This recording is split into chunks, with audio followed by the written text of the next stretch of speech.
Oyemba bagejo star. Babayemba na cafouillage lelo ba faux chanteur ni ba osala sisi. Ba vrai chanteur ba iska melo. Di bon chanteur.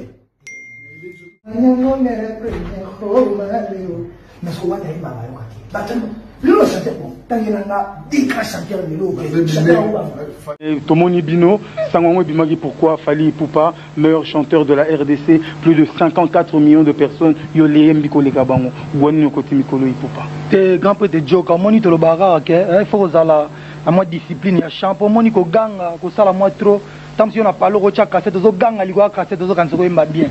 Donc il faut Mboka, Bino va très beau reconnaître. Merci à toi. Parce que Lelo, meilleur chanteur du Congo, Azali Kofi, Ali musicien Kofi. Fally Ipupa DiCaprio. Ok, faire ego la bakangi parce que abetaki membre moko ya famille na ye ma Kofi. Faire ego la bakangi pour abetaki mona na ya mwasi ma Kofi na libumu. Faire ego la dossier oyo de quoi bakangi parce que azalaki na ba document ya test ya Covid mais ya mbata ya mafia. Posez-vous une question. Pourquoi Charlie Prince, chaque fois qu'il fait...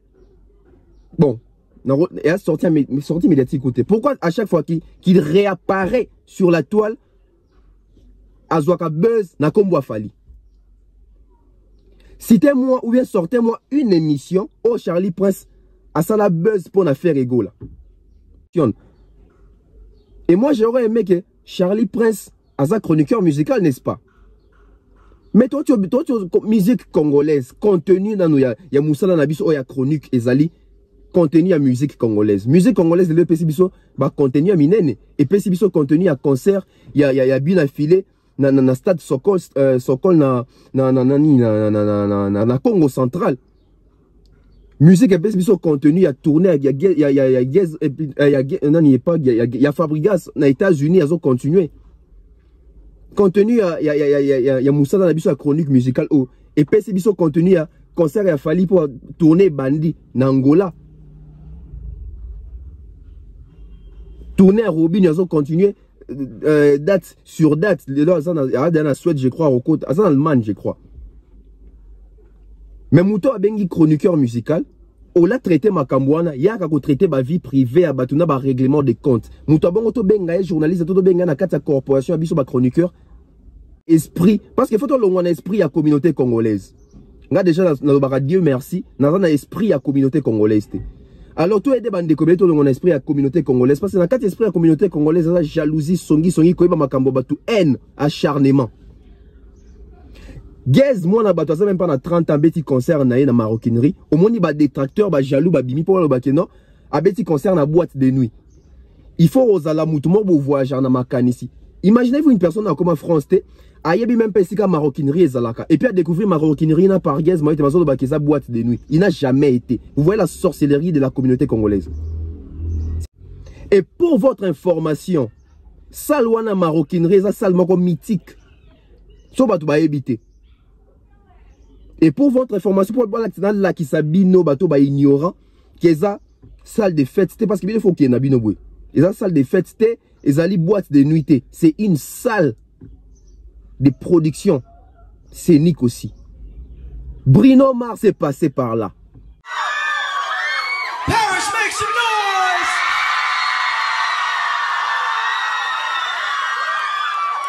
Pourquoi Fally Ipupa Bimara meilleur chanteur à Congo? Dans le bango tous les jours. Voya Fally na musique existate. Ba misien nyo son atangeli bino awa. Joie Viva, Victoria, Maison Mère, BCBG, Quartier Latin, partout qu'il tuera. La majorité d'artistes wana bayembaka batu. C'est du copier-coller. C'est du copier-coller. Lelo hérité zolu kenabiso dit bon. Hérité watambe lelo zolu kenabiso dit bon. Mais tout bon santé que na batu tout na tangi awa na Viva, Victoria, Quartier Latin, Maison Mère, BCBG. Nani abimaka meilleur chanteur à Congo. Chanteur à Congo. Et à facilité hein. Et Missou Barobi ma meilleur chanteur ya Congo lelo tant papa mbaza souté. Missou Barobi ma meilleur chanteur ya Congo lelo tant ba mené à baza souté. Mais Fally Ipupa ma meilleur chanteur à Congo avec tous ces grands. Posez-vous des questions mais bande konangai. Fally Ipupa meilleur chanteur à Congo na ba artiste tout baza en vie. Madilo a en vie Pepe ani yonga Pepe Kalabatu. Nyo Kalongo aza en vie, Papa Wemba aza en vie, King Kester Emene aza en vie, Bandombe Petou, ba Joski, ba Manda Chante, ba Ferregola, ba Gianni, ba Lempela.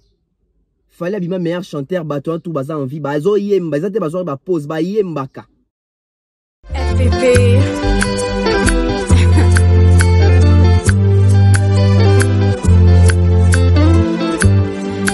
FPP.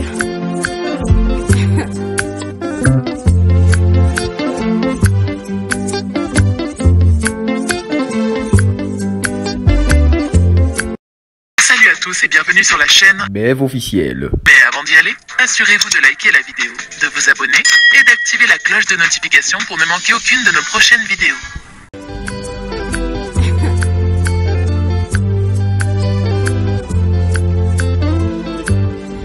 FPP.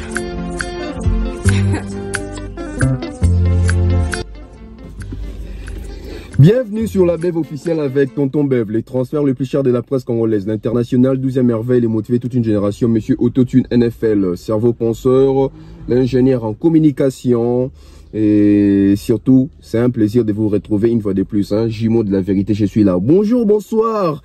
Alors, c'est avec une grande joie que je vous retrouve encore. C'est mardi, parce qu'aujourd'hui, là, nous sommes mardi. J'ai voulu tourner cette émission depuis hier, mais malheureusement, j'avais un contretemps. Donc, il y a un salik et ça m'a malé. Donc, en toutes circonstances, il fallait salama.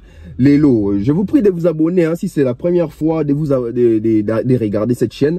Abonnez-vous, activez la cloche de notification, c'est très important pour ne rien rater. Parce que ici, il y a vraiment de la matière à peine contenu et zali. Les lots tombés de ma soleil à sujet, je crois, 2 ou 3. Mais, dans le vent d'aming un sujet, oyo, et c'est pélisanga pena makasi, donc, parce que dans la matière, nous allons parler de Ferregola, cette affaire d'arrestation. Vrai ou faux, Ferregola est aux arrêts. Vrai ou faux, Ferregola a été interpellé. Vrai ou faux, l'artiste Ferregola bakangi eto bakangi ete toye bon na kati émission o et pona nini bakangi et so que bakangi ete pona nini fake buzz o na kombo ya artiste Ferregola to beta lisolo wana toza na lisolo pekaka ezo relier sous Ferregola na kati wana concernant Charlie Prince to yebi ki ba sorti médiatique na mingi ezala pona ko protéger image à Ferregola pona ko embellir image à Ferregola pour défendre Ferregola selon yendenga loba ke ya défendre ba faible bien que ngana sepela langote parce que nabi que Ferregola za faible était to vendre na dossier à Charlie Prince contre acharnement sur l'artiste Fally Ipupa et to vendre na dossier ya héritier Watanabe affaire ya 10 bons chanteurs ya génération oyo bazati la majorité ba artiste ba ça la succès le to ba chanteur ba ça succès lelo baza ba faux chanteur baza na ba madusu na chant to vendre wana et to éclairci pe mouké pour la guez ma wete hein? Donc en tout cas to zapenza wana bon s'abonner c'est très important to transition on va continuer ensemble avec vous car aujourd'hui c'est une émission où moi-même je sens cette émission transition dans tous les continents du monde. Voulez-vous faire des achats? Vous êtes dans tous les continents du monde. Voulez-vous faire des achats pour vos familles et proches au prix du marché de Kinshasa? C'est très simple. Central Winze vous offre un service très simple et sûr pour une livraison à domicile en composant le +1 603 261 18 71 en Amérique pour vos commandes. Avec Central Winze, faites vos achats en Europe et en Amérique à travers votre téléphone. Pour plus d'infos, tapez le www.centralwinze.com.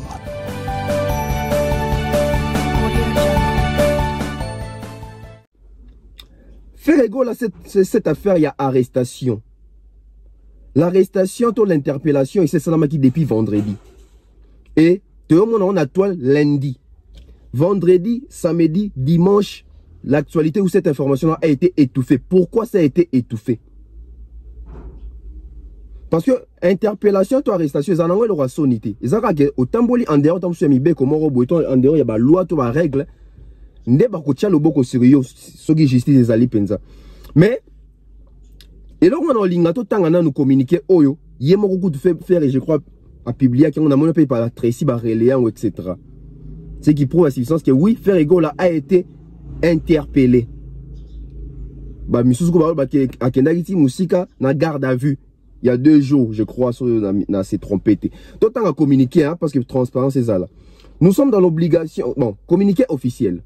Nous sommes dans l'obligation et les regrets de vous informer que notre artiste Ferregola a été interpellé pour des raisons administratives. Suite à une citation qui ne lui a pas été délivrée en période de Covid. Jugé par défaut, le padre a été interpellé ce vendredi 3 juin lors de son départ vers la Guinée pour son concert privé pour cause d'un jugement rendu hors de sa présence sur le territoire français. Le dossier est actuellement entre les mains de l'avocat de Ferregola qui œuvre la clarification de la situation de l'artiste dans les plus brefs délais par les contrôles judiciaires selon les règles de la loi française. Pour simplifier la communication, nous encourageons les fans et les Gaulois de se limiter uniquement aux informations provenant de ces réseaux. Ok, les réseaux de l'artiste. Des communications, genre Ferregola officiel, etc. Instagram, nae. Top manager, nae, ou de son avocat. Toute autre source de communication sera nulle et sans légitimité. Nous vous remercions pour votre bonne compréhension ainsi que pour votre solidarité dans l'épreuve qui traverse notre artiste Ferregola. Bien mon boki déjà babi que information sur ta source na source mususu bozongo en considération tes nul sans sans légitimité parce que euti na bangote. Bongo soki source ngo ezali source bato ba interpeller qui. Bongo soki source ngo ezali attaché peut-être à la communication, il y a bateau ba interpeller qui Ferregola. To zongo pe kaka sans légitimité. Et dossier ils ont ba anglais bello non. Ba langue monsieur doit que Ferregola ba kangiye parce que a betaki membre moko ya famille na ye makofi. Dossier to ki ba langue monsieur babi Ferregola ba kangiye pour a betaki mona na ya mwasi makofi na libumu. Miloko mususu toki ke eza nango kaka pona vaccin à Covid so ba papier à Covid bo Ferregola azalaki na illégalité. Miloko mususu lobi susu Ferregola dossier oyo lokwa bakangie parce que azalaki na ba document ya test à Covid mais ya mbata ya mafia. Finalement toroyo kanani. Parce que lobi eza makambo administrative. Mais ba source belle so bimisa ke Ferregola abeta ki mutu makofi muta famille na abeta ki bambata to makofi aporta ki main sur ye. Bamsuko ba ke plus ba ke faire abeta ki ne mwana o ya ye moko. Mais to va dans le contexte que eza makambo familial faire abeta ki mwana na ye moko. Est important biso to no sala ngo ba analyse que faire abeta ki mwana na ye. Yango na lo ba ki jour mususu vie privée na vie intime ezelo rumorote. Ça c'est l'intimité so eza makambo il y a famille. C'est l'intimité. Parce que moi je vois mal que Lelo Ferregola soit beti mon nandaku. Biso ya recel en banalise. Tout comme je vais voir mal que bon, vous pensez que l'artiste sont ni so bazana Congo, Koffi Olomide, Fally Ipupa, Ferregola, Jibem Piana, Inos Bi, Egreti, Egez Maoite. Vous pensez que ba artiste na biso na ba famille na bango, ba to ba kufarate. Vous pensez que ba so matanga te, point to lobela ngote. Mais pourquoi faut-on le béla quand on soit à Simbi moi non, c'est l'intimité, on les appelle na makamu pena famille privée. Koleka vie privée autre rôle lobela. Tout ça c'est pourquoi parce que les lobbies sur la journée c'est au longo là musala wana ko traiter kaka ba fait na ba information o ils en train na musique parce que tout ça ba bon net singa na zananga journaliste moi je peux traiter du tout. Mais na zana aspect chroniqueur musical dans autres traiter kaka domaine la musique. Mais na souk il faut to souka na musique. Famille a fait rigoler bêta la musique ta. Ban a fait rigoler bêta la musique ta. Mais aussi biloko boye et ça c'est qu'on a pouvoir y a ba journaliste. Moi ce qu'on a ba chroniqueur pembeni. Ba journaliste c'est ce qu'on so besoin information boye ba relayer ngopé. Parce que toi bazo relayer ngo ezo pesa biso bon, pas pour ça, ils ont fait idée sur la position ou les positionnements, l'état actuel de nos artistes. Et comme quoi, les lobbies na presse, mais ça déjà trop tard, faire ça déjà libanda. Ouais, d'après les informations, ça déjà libanda, ça sont en garde à vue. Donc, épée sabiso maïe, les nerfs l'obango toujours, toye baba limite nabiso. Et puis pour un artiste, on s'appelle leader d'opinion. Sur les vrai qu'ils ont ma papier, le kuta, tout ça. Moi, je pense que sur ces points, faire ça exemple était pour la jeunesse. Sur les que faire un document le kuta. Parce que ah si que ils ont un document, bah côté monsieur dans le capitaine ça un document sur la test à Covid, il y a le kuta, etc. On débat interpellé, tout ça. Parce qu'il fallait qu'il y ait des livrés concert privé na Guinée, des bakendara toujours yé héritier, JB, etc.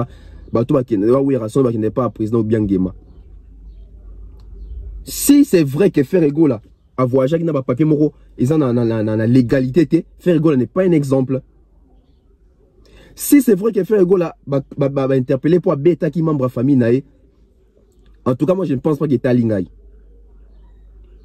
Parce que artiste a Moutou, artiste a Jésus, artiste a Angelouté. Biso ba ope na banda ku tobe tarape bana tobe tarape jadis tono beta baleki na biso tout ça rapé makambo mabe. Oui, donc moi je pense que wana to revanda mingité ce qu'on a quoi na Charlie Prince pour anine cette affaire ya faire rigola o ezo lié mbalamant comme Charlie Prince. Pourquoi? Parce que Charlie Prince a mis créa image na identité moro boye ayaka kolobela makambu ya mabe ko dénoncer makambu mabe au parti so basalaka mais mingi to mona ka dénoncer ka kota Fally Ipupa.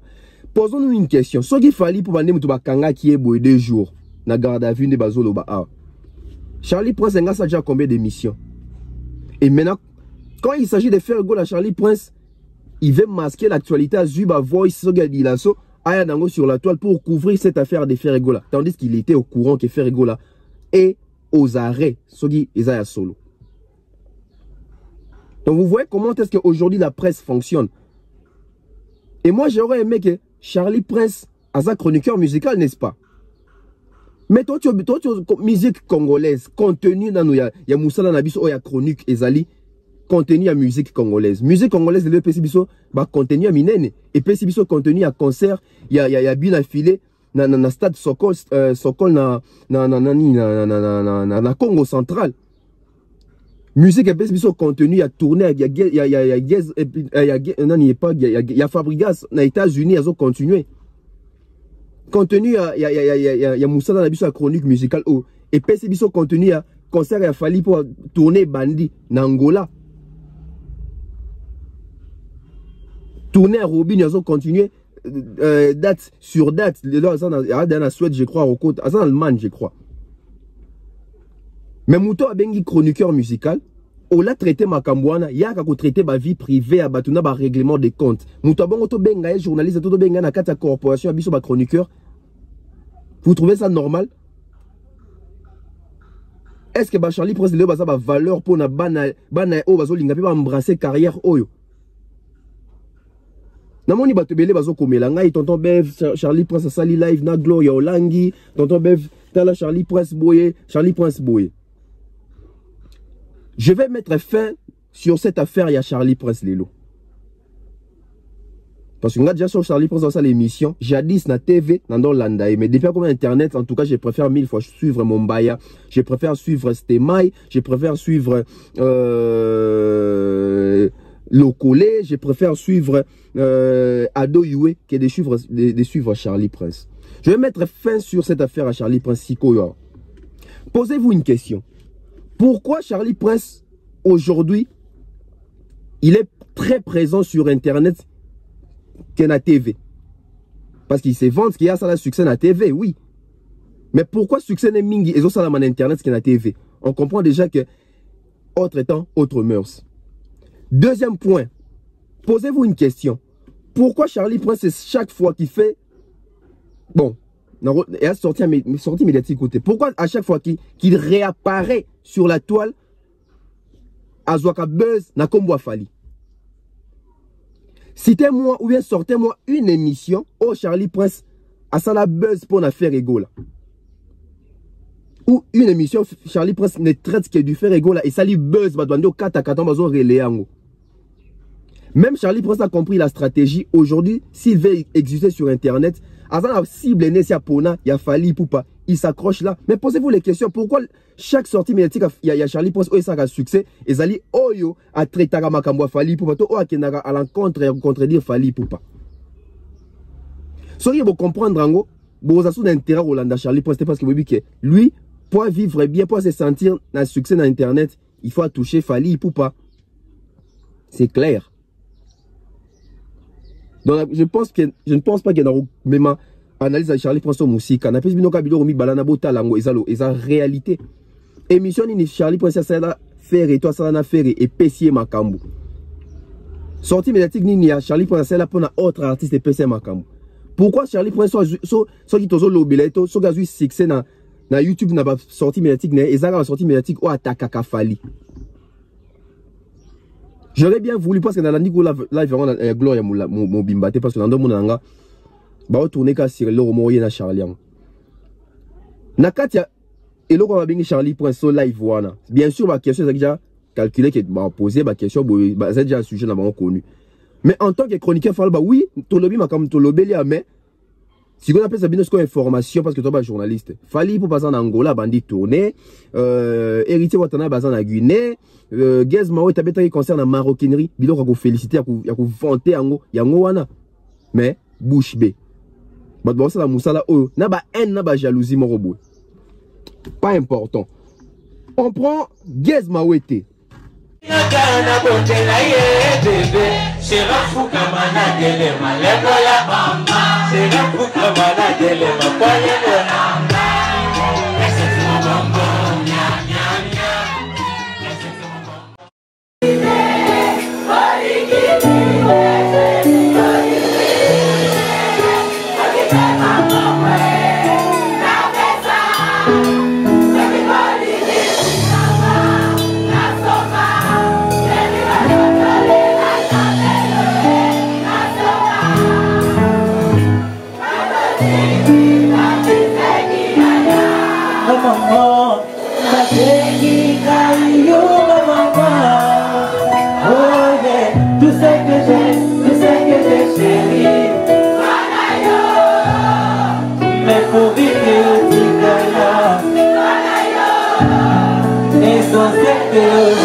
Gez Mao nous a épaté. Gez Mao a sali le roman au biso tout au camp, biso tout au félicité.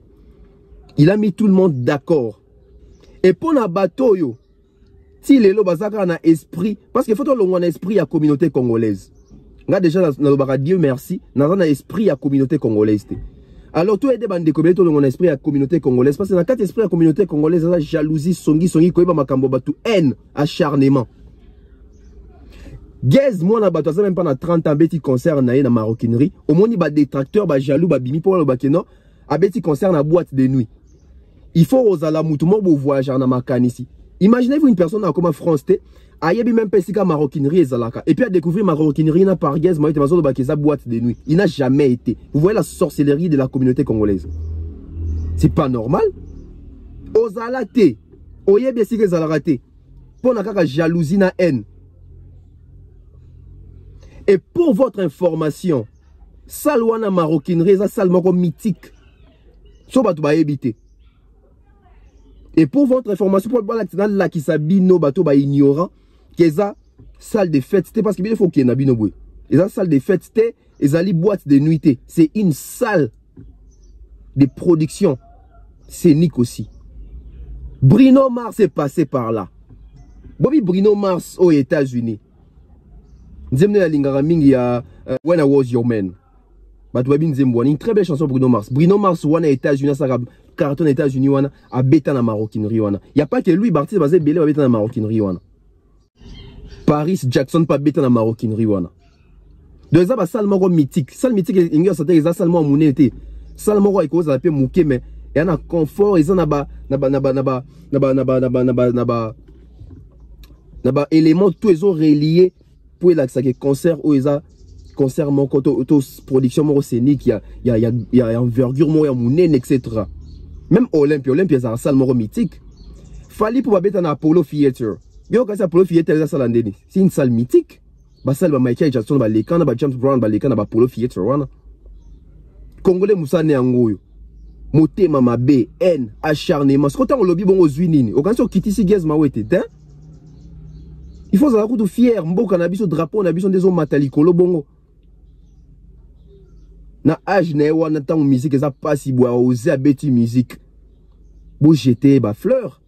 Ou là où jeter ba soyi na mabanga. C'est honteux. Donc ça pour na bateau que tu bon ba aibi même pas ça de boutique zani. Déjà ils ont ignoré déjà maroquinerie. Et puis ils ont la capacité à 1073 places si je ne me trompe pas. Et Gaz Moët a sali sold out na salouana. Et chaque nzembo, Gaz Moët a un nzembo te ou doit talebo. Chaque nzembo Gaz Moët a un na public. Quelle réussite de cet album. Mais laissez-moi parler de cet album. J'ai raison de parler de cet album. Comme chaque jour, comme tous les jours. Vous allez dire que nous sommes corrompus? Parce que nous sommes en train de vendre l'image positive de notre musique, de notre culture et aussi de notre presse congolaise. Nous sommes désolés. Si vous ne supportez pas la vérité, nous allons vous tuer avec des vérités qui vont arriver, qui vont venir et qui viendront toujours. La vérité est que cessez de pleuvoir. Alors, boula tabagan. Boula tabagan parce que vous êtes un adversaire de taille pendant la vérité de la presse congolaise. Et vous allez souffrir pendant longtemps. Le côté régné trop et l'élo veste à le côté comme Rolongwa. Sujet Souka. Ah, on est pensé qu'à Naza, na content parce qu'ils ont une mission d'or préparée. Bah, de Obram, Bayemba, de Obram, la MB vocal là, il y a une vocal pour la Bayo Unity. Musique est facile. On va nous mettre mon c'est mauvais, même pas. Mais c'est là-bas. Période voilà. Na côté sur le coup, pénachue, même, Pacheco. Ah, j'en sais maman, Pompom Yaki. On a Victor et Lesson, Bago Yemba Bagejo Star. Bago Yemba Cafouillage, le nom faux chanteur, ni bon ça va. Bah, vrai chanteur, Bazaba Ista, Melo, 10 bons chanteurs.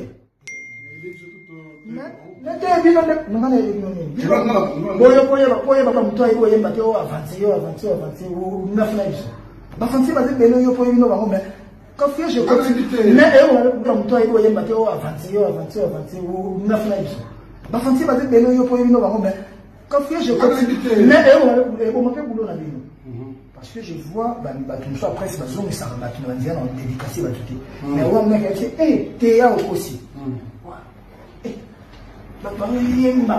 Libérateur, Big Sass. Il y a vu. Si on peut, on a hérité hier.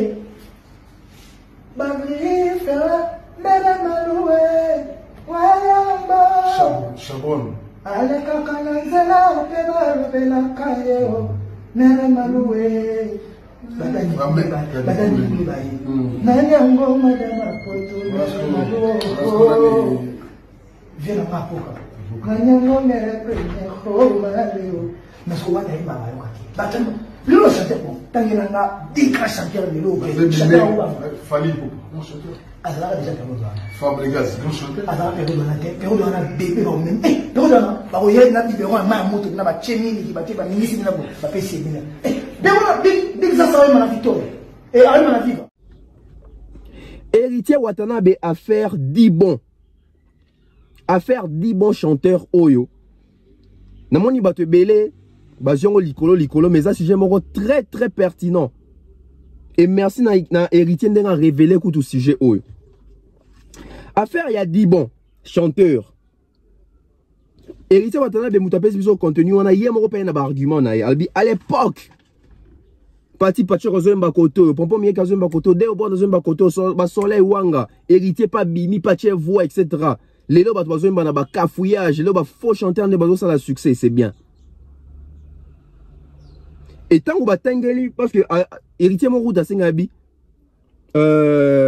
botangela nga ba nani ba ça succès les lots ba so ba vrai chanteur so ba bon chanteur so ini. Journaliste maman bandé abi Fali Ipupa. Yoka réponse à héritier Watanabe. Azalaki déjà n'époque wana. Té. C'est bien Azalaki déjà n'époque wana mais faut repérer ça la précision Azalaki nani n'époque wana. Maintenant voilà aussi côté non continuer non. To beta pena historique siko yo to ba que lelo héritier cause en a raison bateau ba ça succès na ba chant mingi ba faux chanteur. Mais à l'époque, il y avait cet esprit-là, il y a travail. Héritier a raison, hein? Parce que on a viva, n'importe quoi, tu vivant, n'importe quoi, tu vis, chanteur à l'époque, n'a besoin de panza chant. Alors, tu vois, n'a pas groupe. Tu vois, groupe ebélé, il y a des artistes, musiciens, chanteurs, bon chanteurs à l'époque. Tu vois, génération 98, tu vois, 2004. Bon, tu vois, 2005. 98 ti 2005 toyeba ba talent des talents ba chanteur na ba chanteur pour na likambo ya ba di bon o toroya. Nous avons eu des chanteurs, nous avons connu des chanteurs na groupe Viva la musique ya Papa Wemba na na liste aw tozo ba chanteur le ba Pompon Miyaki à l'époque o Yemba Jansi Mama tozo ba chanteur le ba Bendo Son Moutoaka kolongola mo batu souci ya redi amisi na Viva la musique ba Bendo. Moutoa pesa pena écriture, il y a nouvelle écriture parmi Bendo Son. Toza ba chanter le ba ya Jean Apocadero. Oh ezali équipe à Brésil.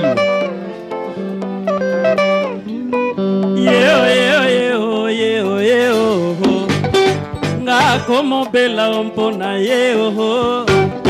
Fani kibinda oyo kanga tosha kula kanda wapi weke ye obana masina jili kimbanseke oya tosenga na nzambe alimisa bango tosengi na yawe alimisa bango na mabeba sala bafinga Papa Wemba na mabeba sala banyo ankolo histoire e komama na Biblia ke na ntango ya nsuka e komama na Biblia ke na nsuka ya siècle botosi ekozanga bana epai ya bakulutu botosi ekozanga bana epai ya lenkuru toka mwani veto tanga de Timothée chapitre 3 mamuno e aibwa la ve Je suis tout à Francesco Smalto. Dans Vandi sa deuxième loi qui est na Viva la musique. À l'époque. Tous on va chanter le rôle là-bas Al Pacino parce qu'Al Pacino a animateur a arrivé chanter puis chanteur au Saganate deuxième c'était Mora Kuba. Tous on va chanter le rôle là Pati Pacheco. Mais Pati Pacheco. Quand c'est à recours. Exercice à chant dans des mots Saganate deuxième ça pesa bato likolo ba exercice ya chant. Tous on va chanter le rôle là Dani Koulé, va chanter le rôle là ba Christian Lema. Bah chanteur le rôle là bah Chabron je crois si je me trompe pas. Ouais les qui n'équipe à vivre la musique. Bah bimi bo senti bah chanteur senti que bah mi bali ba oyemba. Et l'État en a raison ton le bah que le bah chanteur tam sous bah ça sous terre. Au long na vivre la musique quand tu es dans école il y a Victor et Leison il y a Emene kuna ko sakanate. Kuna ba ba yembara. Kuna black te. Aujourd'hui chanter le roi Sampaio, vendre libido na de à katikati. Deuxième mais à katikati Sampaio. Aujourd'hui va chanter le roi Gay Star, Black T. On a pena ba maman na ba ténoriste. Ba première voix pena ndemo ça quand biso to vivant époque en attendant ba kana ba char de poule quand je revois les images. Ba chanter le roi là ba souhaiter laisser. Ba Zoebela. Ba chanter le roi Zoebela. Les procureurs. Bah chanter le rôle là bon Guy Moller Azaraki animateur. Guy Moller Azaraki animateur. On ezaki ba attaquant des pointes ya Victoria. Équipe a mené ezaki solide. Ba to boyemba. N'époque wana, tozaka na wana. Tona 98 au matin. Tozana groupe le rôle là Wenge Musica Maison Mère. Kuna pezaki Black T. Ba chanter le rôle ba Gianni Cecele. Didier Lacoste, Ferrego la Bataringue, Hervé. Bah chanteur Babi Ndombe, à la deuxième haut, senti que ça, il pose, il te fait son père, il te fait rêver un peu du Pépé Calais, il peut faire du Madilou, bah Babi Ndombe wana. Aux JDT, Black T, deuxième mais mélancolique, il y a mélancolique, bah Mingiter. J'étais Baoyemba à l'époque. Mabiala Baoyemba. Héritier Watana Baye. À l'époque, héritier Chevouapé. Au long tu as l'équipe Wenge Musica BCBG. Chanteur ni bazang na BCBG. Alain Pela Mochua. Soka posé ou senti que chanteur a posé. Gilles Cubens, les professeurs, sera Simbiqueur. Bois assuré. Rio de Janeiro a pointé sous son cœur. Boza assuré. Richard Moukena. Bikou Lebrun. Gidel Loko a vendu sa deuxième. Chaingenge. Bogis Bompema. Tout ça, il y a des chanteurs na Congo. Il a raison, à l'époque, il y avait des chanteurs. Tout une école, il y a quartier latin. Parce que Kounande, si il y a cours, il y a chien, rumbe, pe samara. Kuna pena black, te so imba pembe ni a kofi, seke oyebi. Kuna tozo ba chanter le ba soleil wanga. Ngasero noirite.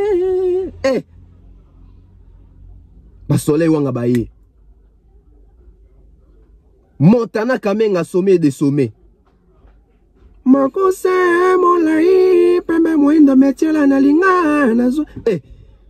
Chamberton. Webi Chamberton. Maman na ba chanteur. Falala mama changi na pesa kianga molinga songisa linga se ba chagrin. Ba Chamberton wana. Ozi ba Gibson Butu Kondolo.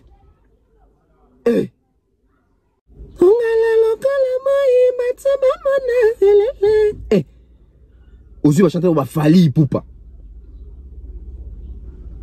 Aïna qui est morobo. Va bourromper là. Lola Moana digital. Nous avons eu des chanteurs. Jordan Koussa a posé, a boukadé. Dans ma tournée sur la tangi, à ma tournée sur ma bimagi l'époque de la génération wana. Naïbe si kana quoi une analyse nangai. Si quoi moi ni ba chanteur tout na tangi libino a. Bazagi na Congo, ba o régner ba o yemba. Et au-delà de ça, ba leader ba orchestre na ba on peut bazagi na chômage te, bazagi peut bazo impacter na ba succès bazo yemba. Jibem piano à l'époque o yemba.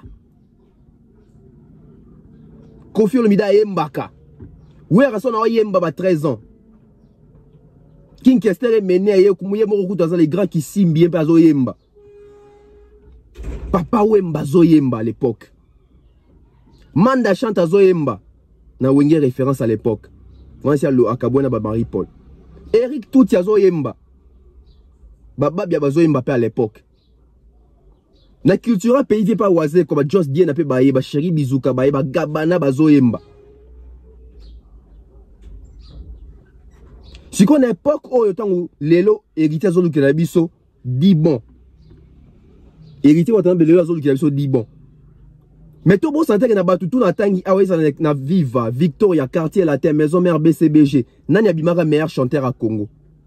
Bimaki que bo pakati poudre estampette, mais Tomoni Bino, Sangwango Bimaki pourquoi Fali Ipupa, meilleur chanteur de la RDC, plus de 54 millions de personnes, Yolé Mbiko Lekabango, Wani Koti Mikolo Ipupa. T'es grand peu de joke, moni to le baga, il faut que ça à moi discipline, il y a champion, moni ko ganga, ko ça la moi trop, tant si on a pas le rocha cassette, zo ganga, liwa cassette, zo kan se m'a bien. Donc il faut mbo carnet Bino va très très beau reconnaître. Merci à trop, Nailo Guana, na state. Plaisir. Parce que Lelo, meilleur chanteur du Congo, Azali Kofite, Ali musicien Kofi. Fali Ipupa DiCaprio.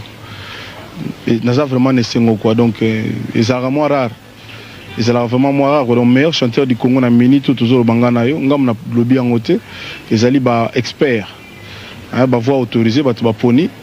Donc, on a fier quoi que Fali Ipupa, c'est meilleur chanteur du Congo. Et Lingo que ça va, ils ont Kenda, ils ont ça là, donc c'est bien. Un jour, il y a tout qui la balai qui n'a pas sur place, donc on a rassuré que baton n'engwana bazali, le gars va Fali, le gars va Fali Ipupa. Fali Ipupa. Pour nini na une analyse oh, les loba doit comment quand ça Koyembe sa première voix, Koyembe sa ko kende na ténor. T. Les chanteurs, les chanter, c'est varie dans les textes. Ozoye Mbanini.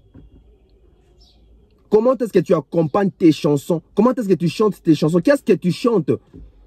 La voix, oui. Mais c'est la secondaire. Il y a liboso za maloba. O chani na banzembu na yo. Na loba ngo awa. Vous pensez que Batunio son atangi awa? Baba faux chanteur, baba bon chanteur. Mais pourquoi Fally Ipupa a été élu? Pourquoi Fally Ipupa abimaki meilleur chanteur à Congo, s'il vous plaît? Tant on a dit Fally Ipupa meilleur chanteur à Congo, faire à Yembaka. Babindo Mba Yembaka. Adjanya Yembaka. Jideta Yembaka. Ba Blaise Boula ba Yembaka. Ba Jibe ba Yembaka. Ba Soleil Wanga ba Yembaka. Ba Bourreau ba Yembaka. Ba Deo Brondo ba Yembaka. Ba Pati à Santa ba Yembaka. Ba Sampaio ba Yembaka. Ba Gejo Star. Ba Zoé Bella. Ba Bogis Bompema. Ba Rio. Ba Lempela. Ba Chaingenge. Tant qu'il fallait ma meilleure chanteur il y a Congo. Tous ces chanteurs là bazalaki. Tous ces chanteurs là bazalaki. Et pourquoi pas hériter que tu fais le baguette? Toi batanga comment fallait pas. Oui, il y a où t'abimara meilleur chanteur na biso à l'époque. Parce que lelo na lo bango ba kanisa ke ko emba likolo za ko emba te yaya. Et pourquoi fallait pour gagner ka? Pourquoi fallait pour abimara meilleur chanteur à Congo? Na lo bango tous les jours. Voix ya Fally na musique existate. Ba misien son atangeli bino awa. Joie Viva, Victoria, Maison Mère, BCBG, Quartier Latin, partout qu'il tuera. La majorité d'artistes wana bayembaka batu. C'est du copie-coller. N'habite tout le monde, la majorité. Oyo ki artiste bobi ah oyo yemba ni papa wemba. Ah o aibi mo maele ka ya ready. O azo yemba Modogo.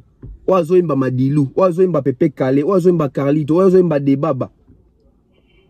Parce que chanter, c'est aussi l'apport. Apport, il y a voix à Fally wana.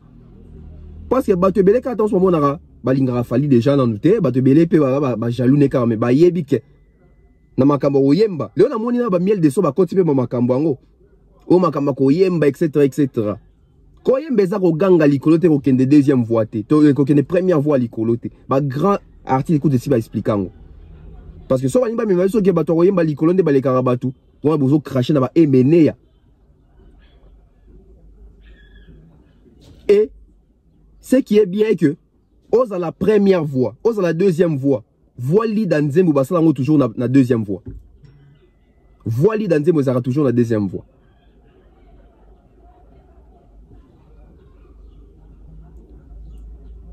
Eza bongo, voix li dans Nzembo basalango toujours na deuxième voix.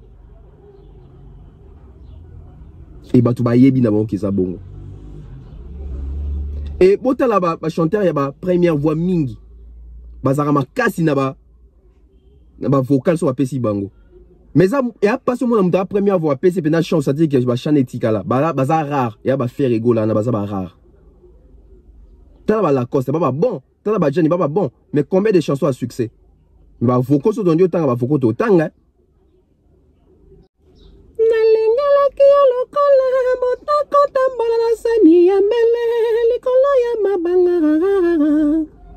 Donc, on comprend qu'aujourd'hui, parce que les grands chanteurs ne sont tout les bons chanteurs ne sont tout dans l'époque où on a sentir que fallait appeler ça un cours et chant à yaka na identité morobo. Aka na identité voix na morobo. Bien sûr, ma comme tout le barato invente kate. Barchive ezali. Imaginez, hein? Posons-nous vraiment des questions. À l'époque, les chanteurs sont en bazo yemba bazo panzamingongo. À l'époque, les chanteurs sont bazo yemba bazo panzamingongo. Mais il fallait abîmer meilleur chanteur à Congo. Parce qu'à Pessara, déjà, court moué. Il y a un zémo logo là-bas. On va effervescent. Et Kachaka, on va bien envoyer Kachaka. Il y a mon nene, après, court moué. C'était une nouvelle façon de chanter en fait. Kubuka, tengama, etc. Et tant à l'Obarango. Et imaginez aussi. Mais il fallait pas rose, imaginer qu'à l'Obarango a torturé, pour y avoir un meilleur chanteur. Mais pourquoi il ne le fait pas? Et ce qui est parti de monsieur. Parce que, en termes de meilleur chanteur à Congo, il y a facilité. Et Missou Barobi ma meilleur chanteur ya Congo lelo tant papa mbaza souté. Missou Barobi ma meilleur chanteur ya Congo lelo tant ba mené à baza souté. Mais fallait pour ma meilleur chanteur à Congo avec tous ces grands. Posez-vous des questions mais bande konangai. Fallait abima meilleur chanteur à Congo na ba artiste tout baza en vie. Madilo za en vie, Pepe ni yonga Pepe Kalabatu. Nyo Kalongo za en vie, Papa Wemba za en vie, King Kester mené za en vie, Bandombe Petou me ba Joski. Ba Manda chante. Ba Ferre Gola, ba Gianni. Ba Lempela. Fallait abima meilleur chanteur bato tout baza en vie, ba zo yemba, za te bazo ba pose ba yembaka. Ba yembaka.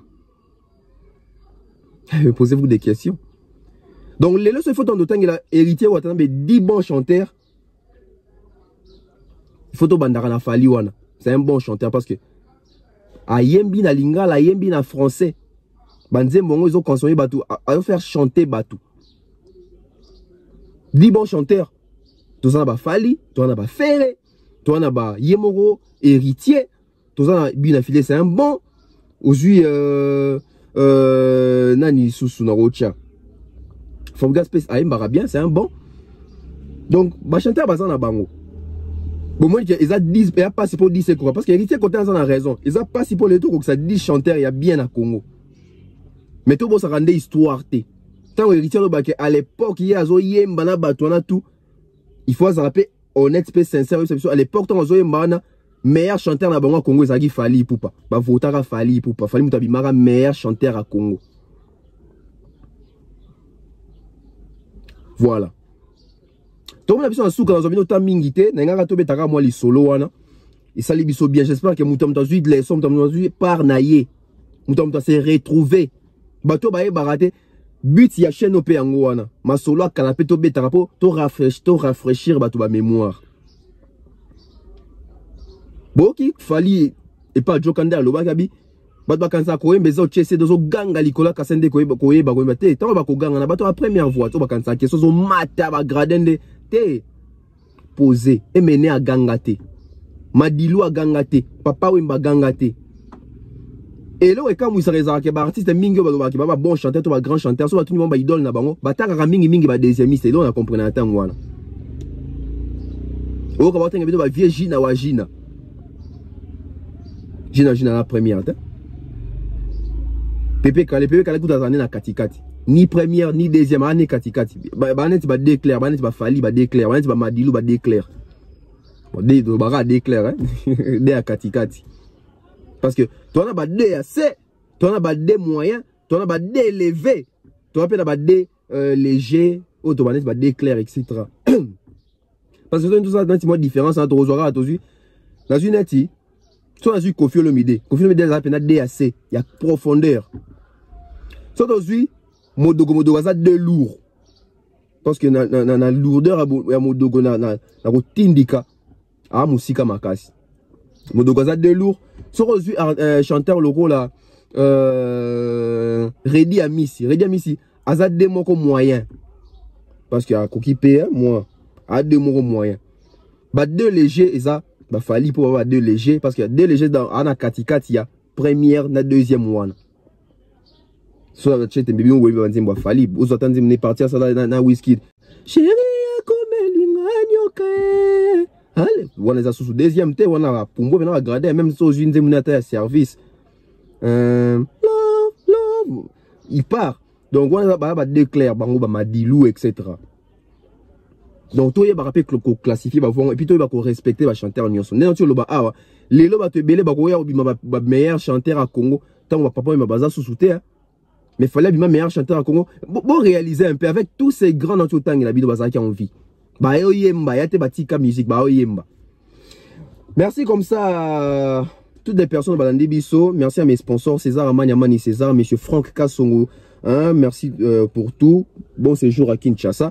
Et je vois comme ça monsieur Eric et madame Laetitia Dianzenza, Mister Mukanda Muktek depuis Washington DC, Jonathan Mandila, hein, toujours maman néné, www.centralwenze.com, hein, je vois comme ça Jocelyn Bagua Bilaboa Vidance, Brenda Lakutu, maman Flo, maman Eugénie, maman Blondine Efenge, maman Marlène, maman Marceline, hein, bah maman père va rappeler belé, maman Jacqueline. Je vois comme ça oncle Stone Mwamba, oncle Chico Moucheni, l'honorable prince Tukuzu, hein, Ngande Tembet, fiston coloqué zap zap zap. Je vois comme ça Jérémy, hein, Jérémy depuis les États-Unis. Donc c'est la famille quoi, Jérémy depuis les États-Unis. Stéphanie Mac, hein, Alfred Ndelo, Antonio Dacosta, Nouch Mawete, hein, mes salutations à vous et sur Gozali. Je vois comme ça Idé Clarisse, sans oublier comme ça, hein, Gianni Pembele, Benzema Madimba, Benji Bernard, hein, Amour des bébés, Queen Piquet, je vois comme ça l'impératrice. Vous avez belé, vous commentez. Sans oublier comme ça, je vois comme ça Ben Love, hein, donc Junior Eradi, Guy Coquet, hein, n'a pas commenté. Tout le monde dédicacé Bino, hein, sans oublier comme ça RK, Rich Bikumu, Charlie et Salo, hein, vous avez belé dans le monde, bah tout va commenter.